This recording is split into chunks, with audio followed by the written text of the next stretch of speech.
like actually fun. Hi, Leo. So this is our cat, the motor cat. His name's Leo. Oh my gosh. Motor cat. All right, let's go. Welcome to the video. We are going to wash a new car, and we'll introduce 2 cars to the channel. Surprise car. And should I give him a little hint? No. They're both BMWs. What? What are we so silly? We're always so silly. So silly. Okay, no, we're not doing Does it that. look sick though? Guys. You look like you work at McDonald's. You look like it's like in 2000. What was that? Alright, right away, sir. Are you recording Yeah. video? Dang, dude, we got a camera woman. At Motor Kings, we hook each other up. Oh, mooching. For those that don't know what hooking each other up, it's called mooching. Hey, dude, look at the 2 new cars in the collection. That's like an E46. Yeah, dude.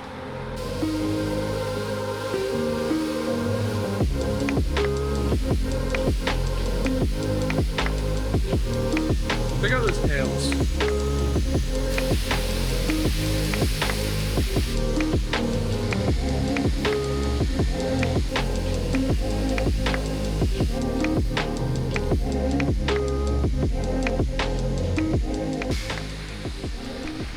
No, but guys, for real though, like 740 is sick, 135 IS is sick. It's 2 more Beamers, part of the collection, which is dope.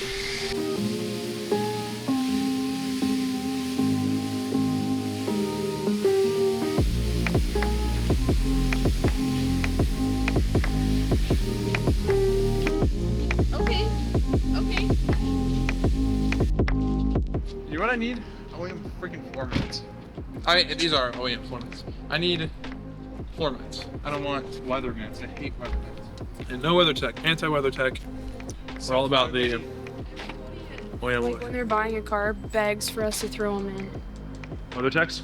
Yeah, for like people like they're buying. Get the all-weather formats. We can please throw them in. Cause yeah, they're like, I want truck. I want to not clean stuff that's on my shiz, throw up, For freaking Buick. And piss all on my floors. What's up, guys? Welcome back to another video. Gotta be Europe. I am from the Britain. Dude. Let's go. That's a shotgun for the first time. We do have 2 additions to the Motor Kings collection. We have a world record of how many editions we have. We've had like 20 just on our channel. Yeah, we add a lot of cars to the collection and then we take them away. But right now we're adding 2, and I think both of these will stay. So we have 1 big addition to the collection, but we've added another Beamer to the collection that I think that we'll just keep forever in the family and in the Motor Kings collection. And that is the 740 IL behind us here. The L in IL stands for long wheelbase. So this one's actually longer than a typical 740. So this 740 IL comes with the M62 engine. It's about like what, high 200s, 280 horsepower, and like 320 Like 280 and then it's, and 320 torque, yeah. and like a 4,300 pound body. It's pretty, It's sick. yeah, it's pretty good. And It's heavy. I mean, it's heavier than Gabe's M6. which is crazy because it's 2001, okay? And we were offered to buy it. He's like, hey, you want to buy it from me? And I was kind of like, I don't know, like it's cool, but maybe not. And then one day I drove it, and that's when I instantly fell in love. The thing drives so smooth, and it's quick, and it's comfortable, and it's huge in the back seats. Like literally, I can be like chilling in the front. There's still 2 feet of room in the back. Should we show? Oh, I like how you guys clean this up. We did not clean this out for the video. Whoa. Yeah, we're not gonna do anything crazy build-wise to the car. Tint, fix the suspension, throw in a like slightly louder exhaust. Give it a good exhaust note, because I mean the M62 sounds freaking amazing. And then other than that, just keep it clean. I mean, we found some Alpina style like lips that I think would do good, and then fix the headlights and yada yada. The thing's super sick. Ultimate road trip car for sure. And so, throw some kids in the back, I don't know, it's just and it's sexy. timeless, gorgeous. 7 Series, man.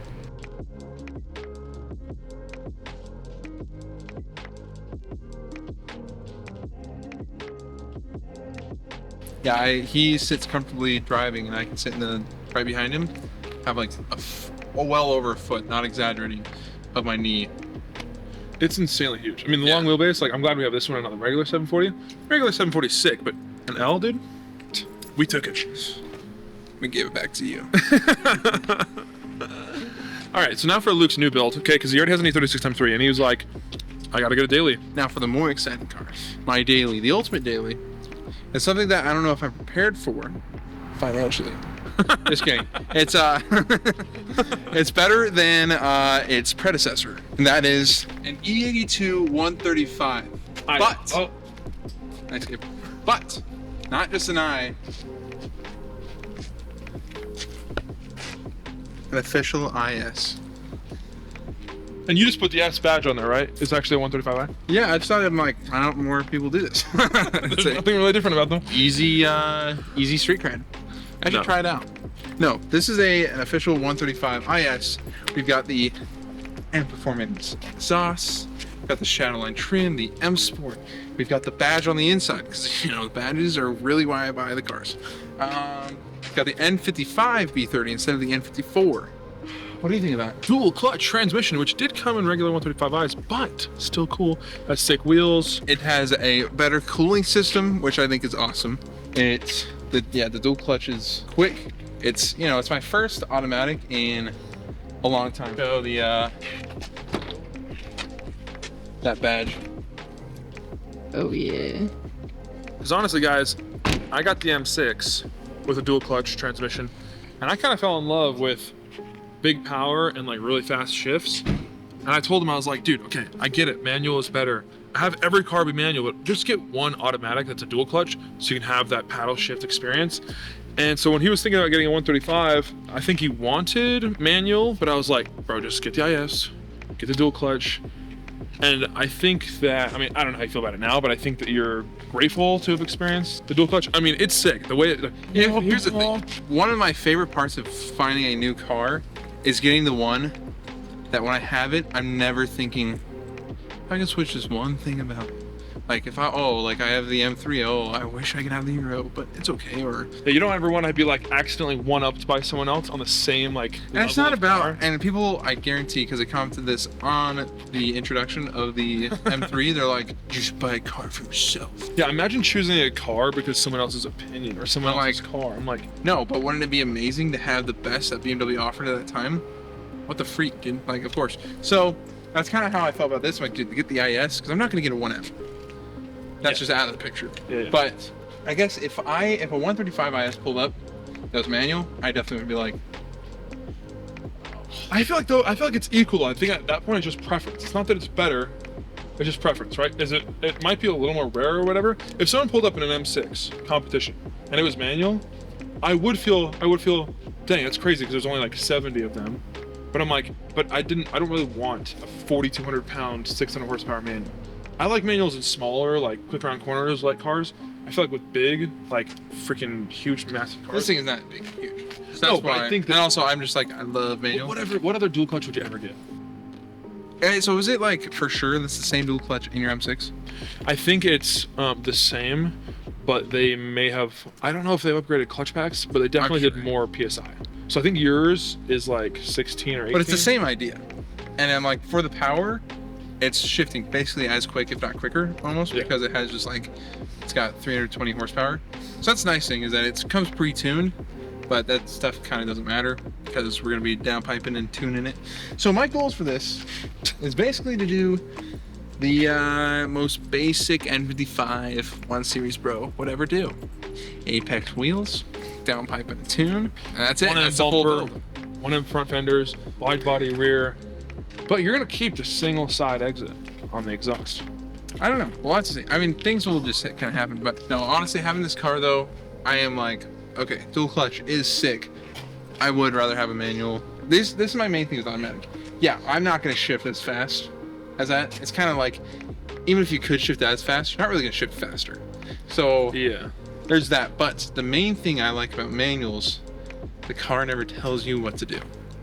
That makes me so, just right now, we were trying to park this and I had my door slightly open. I started driving forward and because I had it open so I can hear them, it like shoved itself into park and I was like, that's gonna break something. Yeah, that is strange. And that's the thing is like dual clutch is a little, like, it's far more manual than like a, it's probably closer to a manual than it is an automatic type thing. Yeah, it's way more manual than a fake paddle shifter torque converter a few years ago. Yeah. But I'm like, but it definitely, when you control the transmission all the way through from reverse to park to neutral to, Like sometimes I'm in manual mode. And I'm about to race someone on the road, and I just push down, and I actually click it to the kick down, or whatever the automatic thing is, and it downshifts for me while I'm in a manual. And I'm like don't downshift. I think that's what the XHP flash is going to fix. It'll like remove That's automatic true. switching. So if It'll be nice. I guess we'll see with the flash. I'll kind of update you guys how we feel after the flash. Cause I off the research I've done, the flash is not bad for the car, the transmission at all. It's a very strong transmission. Yeah, people run the stage 3 flash on it for tens and tens of thousands of miles and never have a single issue. It doesn't like hesitate. I would say it's a weird in between bought and build it yourself, where there's like so much easy aftermarket support. But like, hey, we programmed it to just be better. You just buy it and make it different and better. Like, it just feels like I didn't build it, but like, it's not. Why bought wouldn't you that do way, it? I It's guess. just right there. Yeah. I don't know. Interesting. Which is definitely against usually when I am like, but it's alright. It's like a new experience for me. It's a nice modern car. The nice thing is the M Sport. Things that I love about the M Sport is I think the stock wheels just look better. Like I feel better about just driving with the stock wheels right now. The side skirts look great. I love the rear bumper. It reminds me a lot of E36 rear bumper because you have just like kind of like plastic diffuser, but then a single double exit on the driver's side. So I think it's pretty cool like that.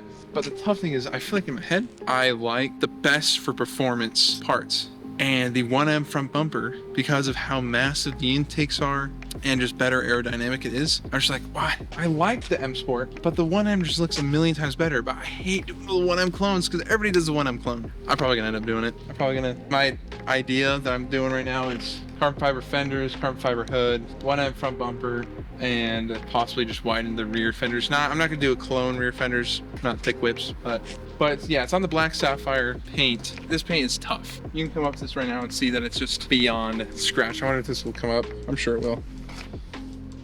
That's like, I mean, you can tell just in the camera that I'm like, that doesn't look great. That's not like a deep black. And then I have a beige interior. Some people would love that. That's why I think I'm just gonna take it all out, sell all the panels, back seats. Someone that loves the beige interior. This is not my thing. Some cars it is, but not this. We're gonna see me do the basic stuff. Downpipe and a tune. We're gonna see me do the 1M from bumper. You're gonna see me do Apex wheels, but dang, it looks good on this car. The M55, it's nice that it's more reliable because the M54, we had a 335. Gabe bought it, sold it to me. I enjoyed it. Luckily, we didn't really have a lot of issues, but I feel like we kind of jumped out of it at a good time. Well, yeah, we bought it with like 62,000 miles. I think I replaced one coil pack for like $25. That was the only thing I ever had to do. It was a misfire. But we never really had a big problem with that. And then we sold it at like It's crazy that 60,000 miles. It's done with the coil pack. That's it. I know, dude. Toyota. My M3 has the original 1997 coil packs on it, and it's at 90,000 miles, and they all were on awesome. I'm excited that it's an IS. The exhaust, that's one thing I'm like, I think downpipe, and then I'm gonna get rid of that little vacuum to keep the valves open, I guess. That's probably gonna be my whole exhaust setup. Dude, this exhaust, it looks great, and it sounds amazing. One thing about this car is I'm wanting to do is I want to tastefully do the basic stuff, the Apex wheels. I'm not going to go with the flow formed. I want to go with the forged, even though I'm like, you could say it's still basic, but still I want to do the nice stuff. Full bolt-ons. I don't want to do, a cheap cone filter that's, yeah, it's technically can breathe in more air because you just got rid of the sound reducing box, but let's get an actual cut off from the heat, carbon fiber that you're able to get the maximum amount of power and reliability from it. I want to get a good intake. I want to get a good downpipe. I want to get a good intercooler. So those things, I want to get the quality, like I guess 1M front bumper. I want to get nice interior. I'm just gonna take my time, so it's gonna take longer because it's more expensive. There's a reason why people do the cone filter and Alibaba downpipe. It's because it costs them $200. So for all of it, I don't know. What do the girls think? I think there's a reason why you want to do the things that everybody else has done to it. I mean, it looks good. Sure. Well, and there's not a lot of there's not like 5 different options of front bumpers. No, I mean, it's basically you got non-M Sport, gross. You got M Sport, which is like decent. You got M, and you have like the M replica that comes with a fog light. So I'm like, I'm not gonna do that. Yeah. So I might as well just do the M. Yeah. No, I mean that's the thing. It's like you can only do so much, and so unless you're custom fabricating, You just make it look the best you can, and then I'm excited for what's the next part, next chapter, Motor Kings. I'm excited for an IS. I don't know about you guys, but I've seen only a handful of, I should say, like clean 135s on the road, and I don't think I've ever seen a 135 IS until I bought this. So I'm excited to be able to build this car. this is just the beginning of the collection. We got E36 M3, M6, 740i, 125 IS, freaking, we're gonna have the Miata, and there's another special car coming. That's gonna be a long project, so that's a little sneak peek for future videos. Very, very long project. Very. And it's gonna be friggin' dope. I cannot wait for that. So there's a good handful of cars, and we're gonna pump out some content and a couple of dream cars right here, guys. Thank you for watching. Share this with your friends if they've never seen a 135 IS in person. They can see that in video. See it in video. Nothing like it.